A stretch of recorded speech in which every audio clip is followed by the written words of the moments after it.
Fala, gurizadinha! Tudo certo com vocês? Chegando aqui para um De Olho no Grêmio. Nossa senhora, que eu tenho muita coisa para contar. E, enfim, das minhas impressões aí dessa derrota no jogo mais importante até aqui da temporada pro Grêmio. Essa derrota no Grenal que é sempre dolorida. Mas enfim, vamos falar sobre isso, vamos falar sobre o Grêmio. Antes de mais nada, se vocês estão aqui e ainda não estão inscritos no canal, se inscrevam para ajudar o canal a crescer, deixa o like, comentários. E se você é gremista, manda esse vídeo para outros gremistas para abrirmos aqui o debate em relação a esse momento do tricolor gaúcho. Bom, antes de mais nada, como vocês podem ver, o cenário está diferente, porque eu não estou em Madrid, já estou em Lisboa. Nessa quarta-feira tem cobertura da Liga dos Campeões, uma rodada com todos os jogos ao mesmo tempo, e eu estou aqui em Lisboa para acompanhar Benfica Real Madrid. Então, estou aqui gravando esse vídeo, e aí já quero dar spoiler aí sobre como é que foi as minhas últimas horas, porque o jogo do Grêmio, né, o Grenal, foi às 8 da noite no Brasil, né? E pra mim foi meia-noite em Madrid, sendo que o meu voo, sendo que eu tinha que estar no aeroporto às 8 da manhã na segunda-feira para chegar aqui em Lisboa a tempo. Enfim, de fazer as coisas nessa segunda-feira e tá tudo pronto para amanhã, que tem bastante coisa para fazer. Então, o resumo é o seguinte: meia-noite eu tava com a minha TV ligada assistindo o Grenal, fui dormir às 2h30, 3 quase da manhã, acordei às 7 para chegar no aeroporto às 8, para estar aqui em Lisboa. Cheguei mais ou menos... Que horas eram aqui? Acho que era 11 da manhã aqui. Então eu dormi muito pouco. E eu devia ter dormido, porque ninguém merece o Grenal que o Grêmio fez. Assim, o placar ficou barato, né? 4-2 pro Inter. Um Grêmio que a gente pode tirar de vários pontos, né, para fazer a análise do que aconteceu, mas eu acho que acima de tudo, e o que mais eu destaco, é que a expectativa criada em relação à era Luiz Castro no Grêmio, ela é elevada, né, porque a gente dizia aqui de o Grêmio mudando um pouquinho a rota e tal, e depois de tudo que a gente ouviu e dos pontos que a gente viu e do que a gente imaginava que o Luiz Castro podia fazer no jogo, eu falo em decepção, assim, é só o primeiro grande jogo da temporada, a temporada começou agora, só que é um pouco complicado a gente querer analisar assim, tipo, ok, falta muito ainda, tem que ter muito trabalho, sim, mas perder um clássico no quarto ou quinto jogo da temporada é dolorido, né? Mas também eu acho que pode servir de lição. Mas eu fiquei decepcionada com o Grêmio. E aí tem vários pontos dentro do jogo, né? Que nos provocam essa decepção. Mas eu acho que mais a atitude. Porque o que estava me impressionando mais o trabalho do Luiz Castro, e o que eu tenho de recordação dele, da época do Shakhtar, quando eu acompanhei um pouco aqui na Europa, da época do Botafogo, é que é um cara sempre que abdicar da atitude em campo não tá dentro dos planos, e a sensação que eu fiquei depois desse Grenal é que o Grêmio abdicou um pouco da atitude. A palavra coragem que o Luiz Castro utilizou tanto nesse mês, né, nesse tempo de início do trabalho no Grêmio, a gente não viu nem resquício de coragem ontem no Grenal. Eu acho que dentro de campo, assim, são alguns pontos e muitos sinais de alerta, porque o Brasileirão começa essa semana e as sensações deixadas no Grenal são ruins, muito ruins por parte do Grêmio. Primeiro, que eu sempre bato na tecla que para um time ser competitivo, o sistema defensivo é prioridade, tem que funcionar o sistema defensivo.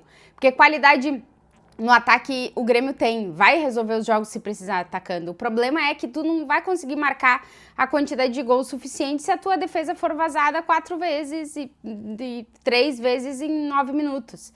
Então o Grêmio precisa, e eu acho que o Luiz Castro tem que botar o foco em melhorar o sistema defensivo. Depois o Everton, que eu tô vendo muitas críticas em relação, acho que ele falha bastante nos gols.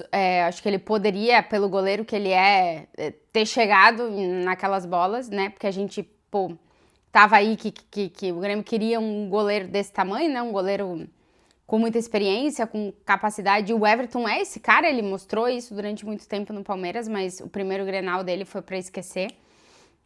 Depois que o Grêmio, o meio de campo, e eu acho que aí é o outro ponto, né? Primeiro, a prioridade para mim, o Luiz Castro precisa arrumar o sistema defensivo, porque de verdade que sofrer 3 gols em 9 minutos, tomar a virada, não dá, cara, não dá. Por melhor que seja o teu adversário, que o Inter fez um jogo absurdo, tá? O Inter ganhou do Grêmio em qualidade, em tática, em físico e em atitude. Ganhou do Grêmio em tudo, merecidíssimo vencedor do Grenal. Mas meu vídeo eu olho muito mais pro Grêmio do que pro Inter, né? Então tô comentando as coisas do Grêmio aqui. Primeiro sistema defensivo, depois meio de campo. Eu acho que Arthur Thiaguinho é uma dupla de volante que ela vai funcionar em jogos nos quais o Grêmio for protagonista com a bola, mas eu tenho dúvidas em jogo no qual o adversário vai se impor fisicamente e o que vai imperar dentro do jogo são os duelos. Ontem eu observei ainda no primeiro tempo muita dificuldade do Grêmio na saída de bola. Por quê? Porque os dois volantes estavam muito lá na frente e as linhas estavam afastadíssimas uma da outra. E aí o Everton tentava sair em curto, cara, dar balão pra frente. Basicamente ele tentava, né? Se ele não conseguir, era balão pra frente. Mas o time do Grêmio precisa ser mais compacto para os volantes entrarem em ação no jogo.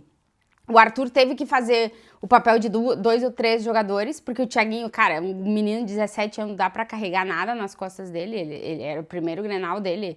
É um moleque que eu acho que vai, tipo, tem tudo pra ser um grande jogador e total confiança. Mas o técnico também tem que entender esses momentos, né? Talvez não fosse o momento de botar o Thiaguinho, talvez fosse o momento de botar o Dodi desde o começo do jogo, um cara mais pegador, que ajuda na marcação. A marcação foi um problemaço pro Grêmio contra o Inter. O Grêmio tava perdido, não sabia se marcava em zona, se marcava em homem com homem, tipo, tava uma... eu não sei explicar. Depois que essa dupla de volantes, Arthur Thiaguinho, né, num jogo dessa intensidade, desse confrontamento físico não funcionou, e o Cristaldo desaparecido no jogo, né, assim, a gente precisa de um cara que faça o Grêmio jogar, e ontem esse cara não foi o Cristaldo, e aí eu até boto na conta do Luiz Castro, porque se não tá funcionando o Cristaldo, tem que encontrar uma solução, cara, já vai começar, repito, o Brasileirão nesse meio de semana. O Grêmio explorou demais as pontas com a Musa e com o TT. Eu acho até que em determinado momento o Luiz Castro pedia pro TT voltar muito para ajudar na criação da jogada, para tentar desafogar, né? Porque aquele lado do campo ali, com o Bernabé e o Carbonel, né? Carbonei. Desculpa se eu errar, gente. Minha cabeça tá a dormir pouco, não Carboneiro, jogador do Inter. O Inter explorou pra caramba aquele lado do campo, com o Marcos Rocha fazendo também um Grenal pra esquecer. E o TT tinha que voltar, ajudar muito na marcação, e aí aquele 1 contra 1, ida todo tempo pra cima, também tem que voltar e ficar marcando, não vai explorar o ataque. Acho que o Grêmio, enfim, como eu falei, perdeu pro Inter em absolutamente tudo, é uma decepção esse Grenal, mas tomara que sirva de aprendizagem, né? Tá só começando a temporada, mas já começa o Brasileirão contra o Fluminense fora de casa, que eu acho que vai ser um adversário ainda pior do que o Inter. Então, também serve pra gente baixar as expectativas, né? Vamos vir pra realidade, a realidade é essa, vamos ver como é que o Grêmio vai conseguir competir na temporada, mas repito, pra mim, ou o Luiz Castro arruma o sistema defensivo e faz esse time ter como prioridade a marcação e a intensidade na hora de defender e fechar as linhas e ser um time compacto, ou o Grêmio vai sofrer demais durante a temporada, como foram nas últimas temporadas, e a gente espera que não seja. Mas, repito, Inter justíssimo vencedor, acho que o Pesolano tá fazendo um trabalho incrível nesse início de construção do Inter também. Acho que o Grêmio mudou mais peças e tem mais trabalho pela frente, né? Mas assim, ficou claro que fisicamente o Inter estava melhor, taticamente melhor organizado, e com uma intensidade, um nível acima do Grêmio e com uma atitude dentro de campo muito maior do que a do Grêmio. Vamos ver o que vai ser o jogo contra o Fluminense no meio da semana, mas depois desse Grenal, as sensações, elas não são de que a estreia no Brasileirão não vai ser coisa muito boa. Mas enfim, estaremos de olho e seguiremos acompanhando o Grêmio. Se vocês chegaram até aqui e ainda não são inscritos, se inscrevam, deixem o like, comentem. E vamos ver o que vai ser essa temporada pro Tricolor. Um beijo pra todo mundo.